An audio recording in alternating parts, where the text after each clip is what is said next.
Good morning, and thank you for joining us today. My name is Diana, and I am one of the two new vendor and small business specialists for Commodity Procurement Program within Agricultural Marketing Services at the U.S. Department of Agriculture, or USDA. Today, my counterpart, Andrea, and I will be presenting on how to become an approved vendor for the USDA Foods Program.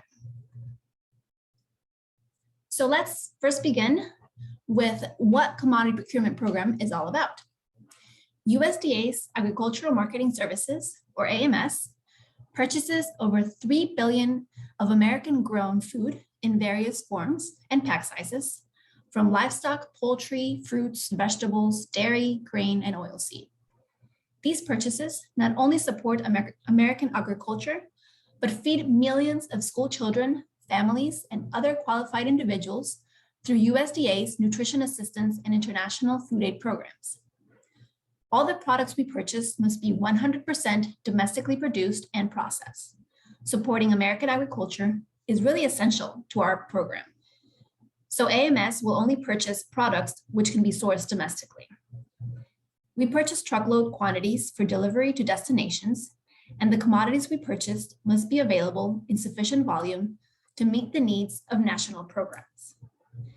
So now let's go more in depth into learning about the process of becoming an approved vendor. The new vendor process can be broken down into 7 steps. We will briefly go over the AMS master solicitation, review product specifications, and what happens after you become an approved vendor. Our focus, however, will be on step 3 and what AMS requires of our new and potential vendors, and exactly what you need to do to get our vendor application approved. The AMS Master Solicitation for Commodity Procurement is the main body of every contract awarded by AMS.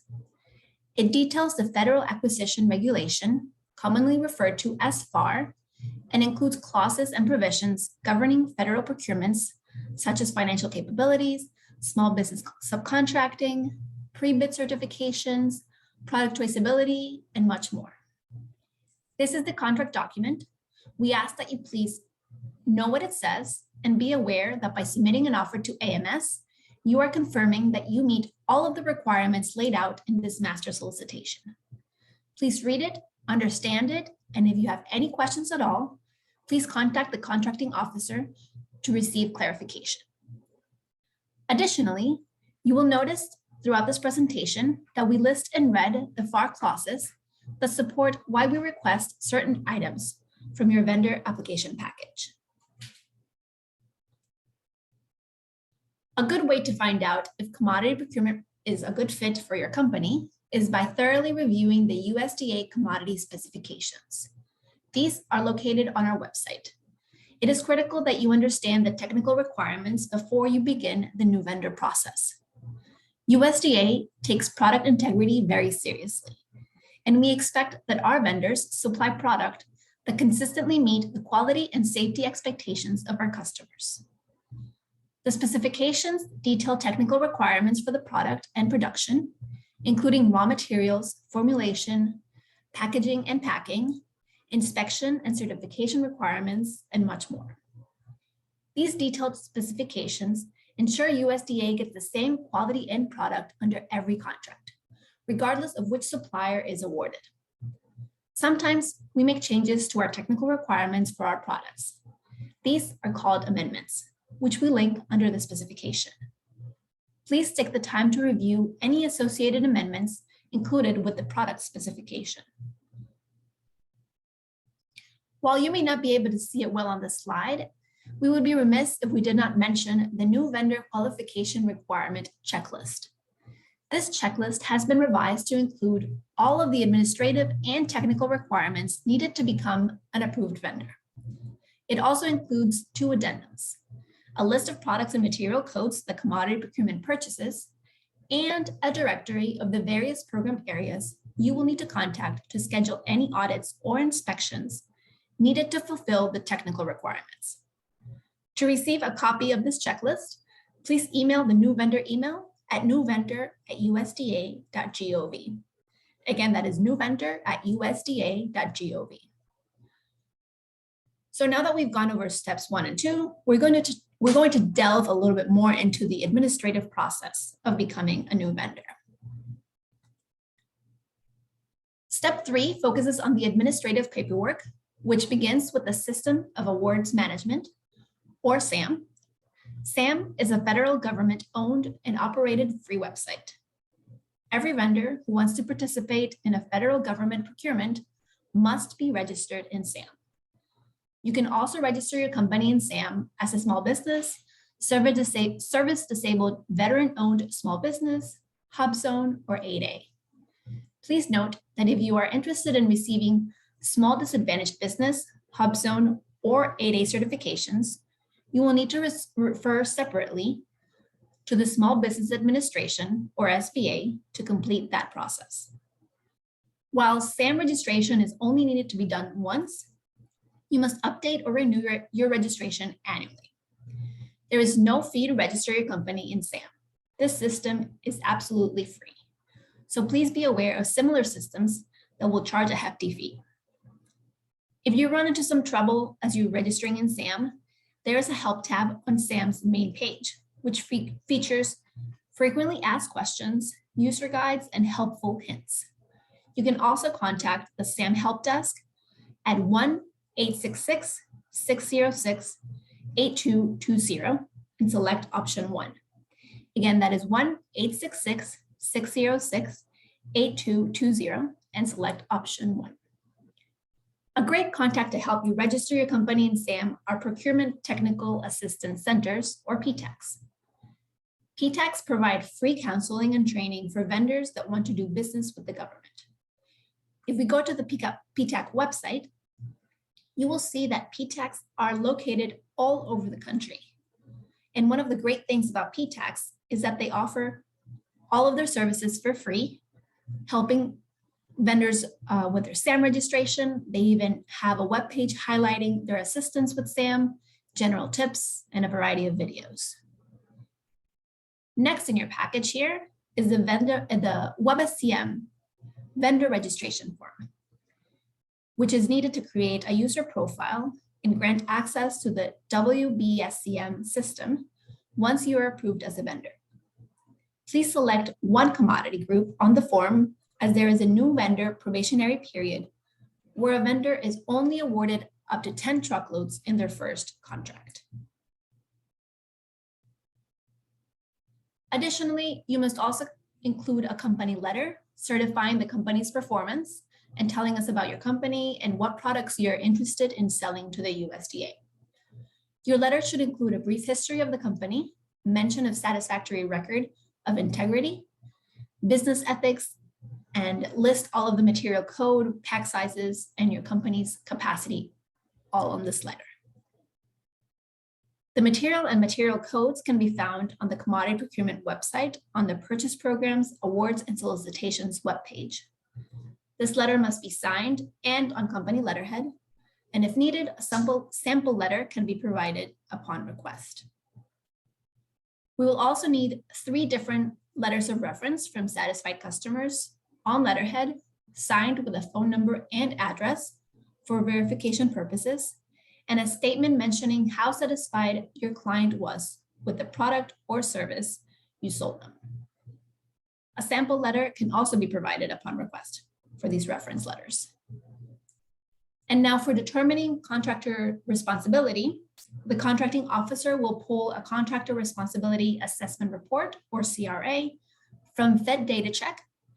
A vendor must have a Unique Entity Identifier number, or UEI, and must be active on SAM in order to pull that report, which is why it is essential for a company to be successfully registered in SAM. An important reminder is that we require the legal company name on every piece of documentation. Your legal company name should match the company name registered with your state, and you can verify your company name by visiting your Secretary of State's website.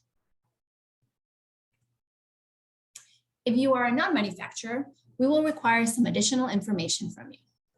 Non-manufacturers that use suppliers or manufacturers must submit a supplier letter. This is a letter from the manufacturer and supplier stating it is willing to provide product that meets the commodity specifications. The letter must be on your supplier's letterhead and include the material code and description of the product. The letter must also be signed by both you, the non-manufacturer, and your supplier. Non-manufacturers will also need to submit a complaint and dispute resolution proposal agreement. This is an agreement between yourself and your supplier that should something happen to the product, for example, if we need a replacement or a reimbursement, then the proposal will list what both parties have agreed to do in order to resolve the issue. Once you've gone down the list and checked each item off, we ask that you please send in the completed administrative paperwork via email at newvendor@usda.gov. We process all of these new vendor applications and work with the approving contracting officer in reviewing the vendor qualification. After the administrative paperwork package is submitted to the approving contracting officer, they will pull a CRA report in FedDataCheck to determine contractor responsibility. If for any reason any documents are missing or incomplete, we will inform you via email or phone. So we ask that you please make sure your contact information is all current and correct. Once your administrative paperwork has been submitted, you will receive an email from the senior contracting officer. The email will detail that your paperwork is being reviewed, and you will now need to complete the technical requirements for your commodity. Please note that it is the vendor's responsibility to contact the respective program areas in order to schedule any audits or inspections, and all requirements must be met prior to the bid opening day. AMS auditing and inspection points of contact are all listed in that new vendor checklist that we talked about earlier. Now, once you have completed the administrative and the technical portion, you will receive an additional email from our senior contracting officer stating that you are now an approved vendor. Next, we will have the WBSCM team upload your form into the system. Once that occurs, you will receive another email, this time from the WebSCM help desk, asking for additional information to be filled out and submitted. We ask that you please read this email. It is your lifeline into our system, and if the information requested by our WBSCM team is not submitted in a timely manner, it may hold up the process for you to submit any bids. If you have any WBSCM questions or need assistance, please feel free to contact the WBSCM help desk at wbscm-amshelpdesk@usda.gov. Again, it's wbscm-amshelpdesk@usda.gov. In the handy email, the WBSCM team sends you, it is packed with a lot of good information, and it also includes a description on how to sign up for GovDelivery. GovDelivery is our emailing list, and by subscribing to this emailing list, you will receive some email updates with information on solicitations, any specification changes we've made, and so much more. It is the best way to stay up to date on our contracts. And now, if you have more technical questions or questions on the contracts themselves, we ask that you refer to the appropriate contracting specialist, which can be found on the bid invitation. And if there's any questions after this presentation, both Andrea and myself are happy to help you throughout the process, happy to answer any questions that come along the way as you're going through your application process and gathering all the documents and all the letters. And we both monitor this vendor inbox on the screen. It's the new vendor at usda.gov. So please contact us via email at newvendor@usda.gov at any point when you have any questions. And now we're going to open up the floor for some frequently asked questions regarding this presentation and how to become an approved vendor. Thanks, Deanna. That was great information. So we have a couple of questions here that we'd like to answer for you. Number one would be, how long would it take a vendor to become approved? Well, it really depends. it really depends on you as the vendor. It is essential to follow the instructions and the guidance that Deanna and I provide you in the emails that we send, and for you to be proactive in scheduling your audits and inspections. Remember, you're going to get the first email from the contracting officer with the contact information for the folks to schedule the audits and inspections. So you really have to take the time to listen to the instructions, to make those phone calls.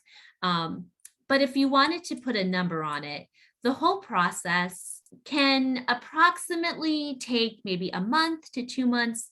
But again, that is a very rough estimate. Each vendor is different. So the requirement, the time frame is going to be different.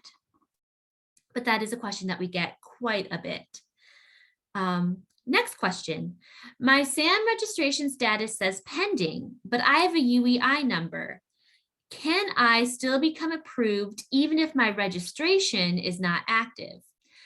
No. So your SAM registration must be in active status. You should receive an email from SAM stating that your company has been approved and considered active in SAM. If your SAM profile is not active, then we can't do a number of things. Number one, remember, we need that UEI number and an active SAM registration for the CRA report. So we can't do that if you don't have an active SAM registration. And also, we would be unable to link you up to our WebSCM system because the WebSCM system links up to SAM. It's how you would get paid. It's really kind of like it mirrors each other. So those would be some major hindrances in becoming approved. And also, please note that SAM is not run by USDA. So we really don't have any control over how long it takes to become registered. So it's really important that you complete the SAM registration. That should be the first step that you get finished. Complete that as soon as possible. Okay, next question. How will I know if my application is not approved or I need to make changes to my paperwork? Well, if any changes need to be made to your application, the new vendor team will communicate with you via phone or email. Once your application is submitted, you're going to be notified via email. The person that's contacted via email is the person that's on the WebSCM vendor registration form. So please make sure that point of contact is the correct person who is going to be handling the registration process. If our senior contracting officer would need you to make a few more adjustments to the administrative application, again, we will go ahead and inform you. We'll keep you up to date on the whole process. Next question. What are some examples of customer references? So these are letters from companies that you have been supplying your products to. They could be grocery stores, restaurants, school, food banks. They could even be other federal agencies. We've gotten reference letters from the Federal Bureau of Prisons before, as an example.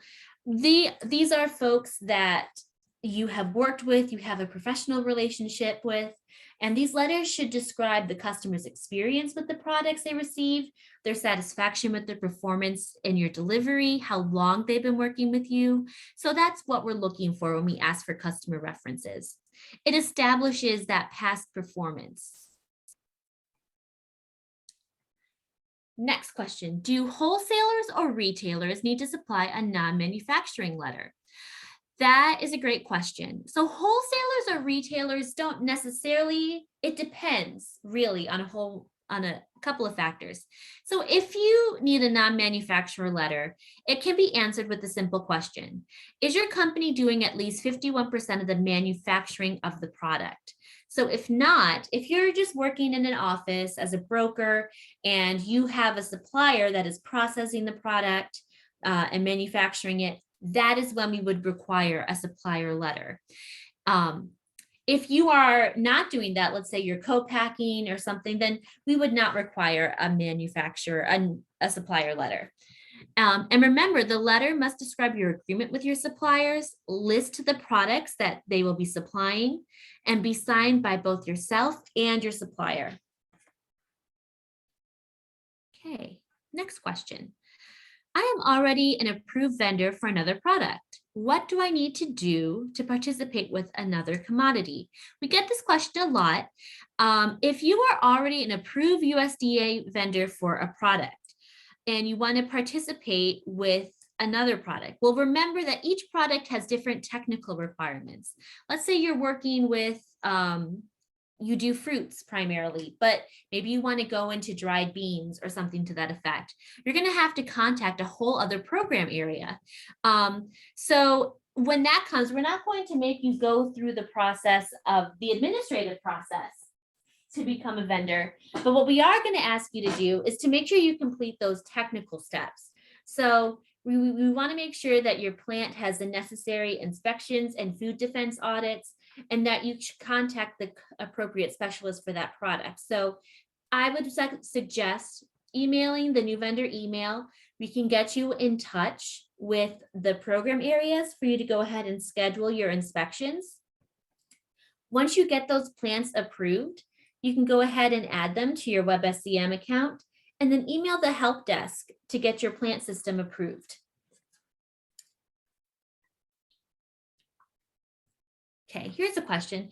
Do I need USDA graders in my facility?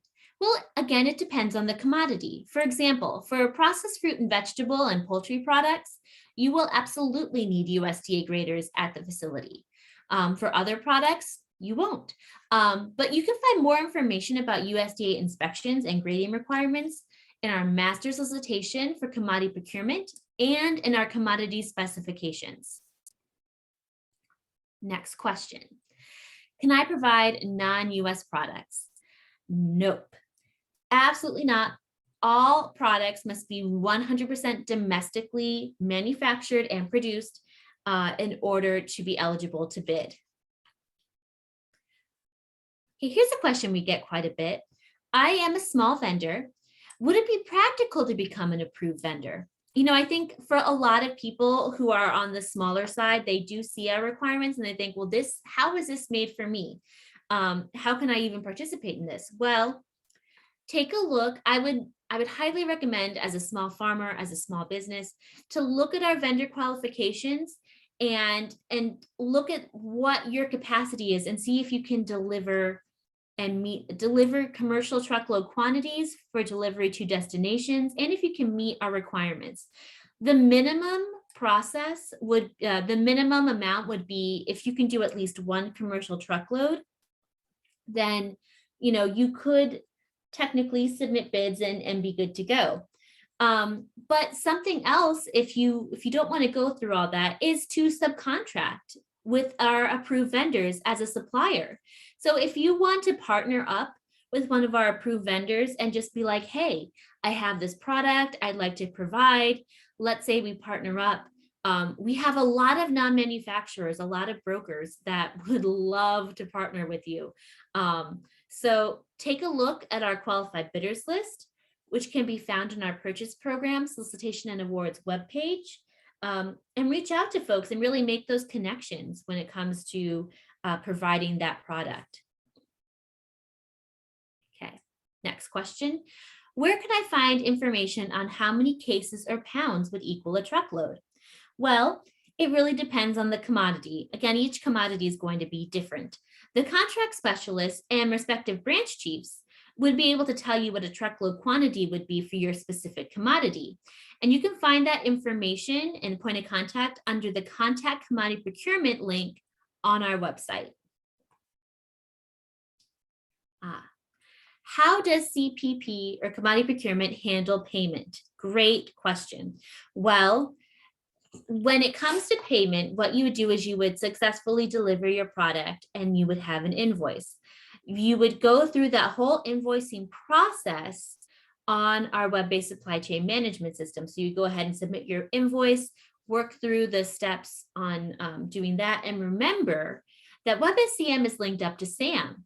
And in SAM, you would put in your EFT bank information. So by submitting your invoices, the contract specialist and procurement techs will get that invoice approved.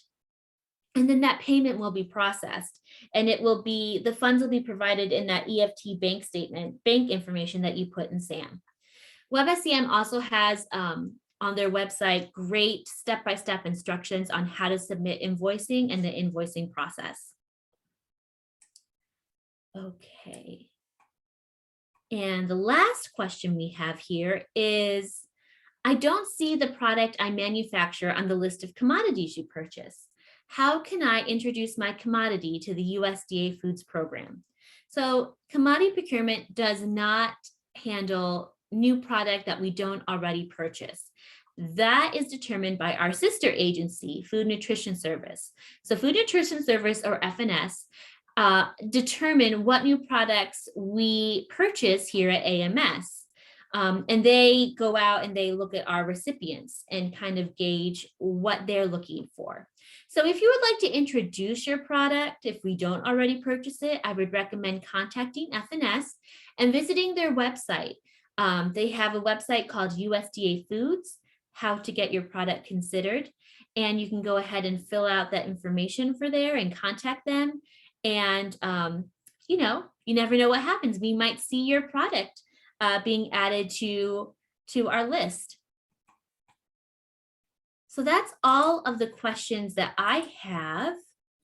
So I think that we are going to end this presentation. Again, thank you so much for participating.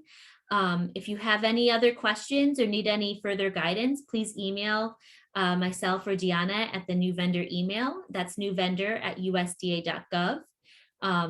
We monitor that on a daily basis. Thank you so much, and I hope you all have a great rest of your day.